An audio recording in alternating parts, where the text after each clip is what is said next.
Oui, vous devez vous dire, mais Dio, pourquoi tu fais une théorie sur le scan 131 et pas une review sur le scan 130?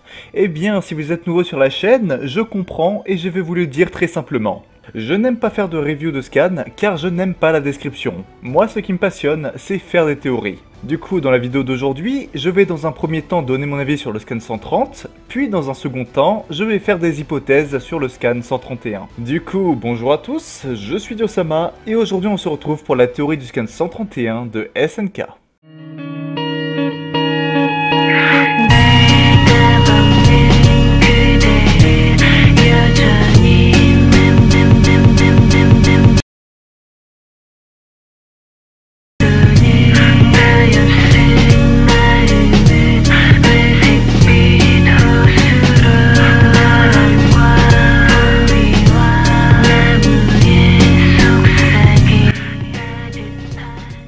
Alors, déjà, le scan 130. Bon, rien à redire, c'est du SNK tout craché. Déjà, dès le début, on nous pose les bases. Liberio ne pourra pas être sauvé. On a donc un passage plutôt émouvant avec Annie qui fait vraiment plaisir, car Annie a souvent été montrée comme un personnage sans cœur et très froid. Et là, le fait de la voir perdre espoir mais en même temps nous montrer qu'elle veut arrêter Eren, bah c'est quelque chose d'assez incroyable. Elle veut uniquement que tout se termine le plus vite possible. Et ça pour le coup, c'est une facette d'Annie qu'on n'avait jamais vue jusqu'à présent. Annie est comme Armin, Mikasa, etc.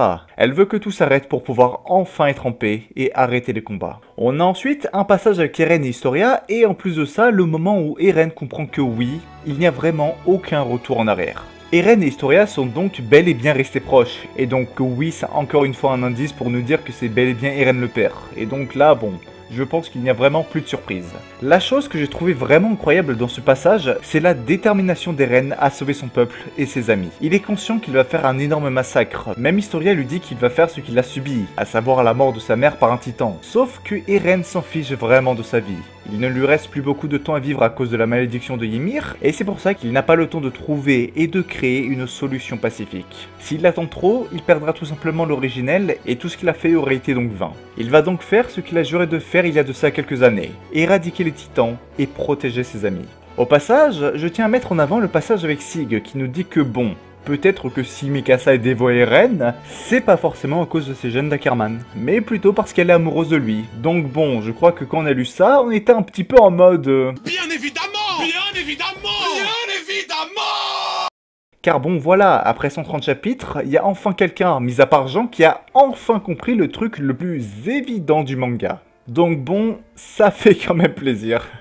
Aussi, le passage juste après avec Eren qui pleure la mort de Sacha. Ça, c'est clairement un moment incroyable. On peut voir la douleur qu'il a en voyant un de ses amis mourir, et rien que ça, eh bien ça nous prouve à quel point Eren est déterminé à mettre fin à ce monde injuste et qu'il va vraiment y aller à fond. En parlant d'y aller à fond, les titans colossaux sont donc devant Liberio et sans aucune surprise, les Mars sont incapables de les repousser avec leurs canons. Par contre, moi la chose qui m'a vraiment étonné, c'est le fait que les titans sont bel et bien capables de nager. Oui, c'est bête à dire, mais j'avais un doute et j'ai enfin eu ma réponse, et je suis content. En plus de ça, eh bien ça explique comment Ymir Fritz a été capable de vaincre les Mars et de transformer le peuple eldien en véritable empire. En vrai, je suis un peu bête, car ça nous l'avait été montré dans l'ending de la saison 2, comme quoi, encore une fois, les endings et donc sûrement aussi les openings peuvent nous donner des informations sur le manga. Si vous ne voyez pas de quoi je veux parler, eh bien je vous invite à regarder ma vidéo théorie sur la forme finale des titans primordiaux, et donc la partie sur le bestial. Je vous ai fait une fiche en haut à droite pour que vous puissiez aller la voir tranquillement.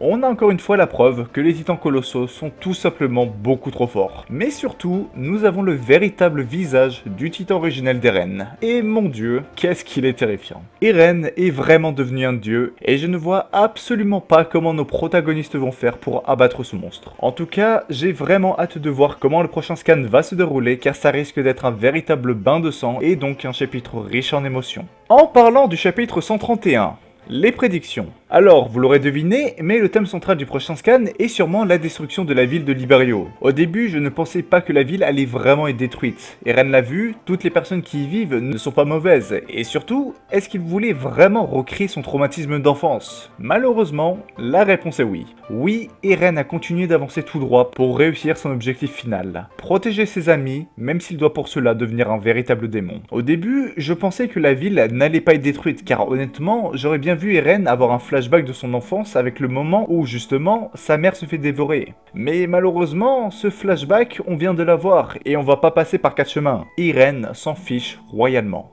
Il est enfin aux portes de ses adversaires et c'est pas maintenant qu'il va faire marche arrière. Vous voyez où je veux en venir. Rien ni personne ne peut arrêter Eren avec ses sentiments. Encore moins Mikasa et son pouvoir de l'amour. Si nos protagonistes veulent arrêter Eren, il va falloir le tuer, et donc s'ils veulent tuer Eren, il va leur falloir l'avion. En parlant de l'avion, je pense que les prochains scans vont se dérouler soit de deux façons. Soit comme le chapitre qu'on vient d'avoir, à savoir un mixte de une partie sur Armin, Connie, etc.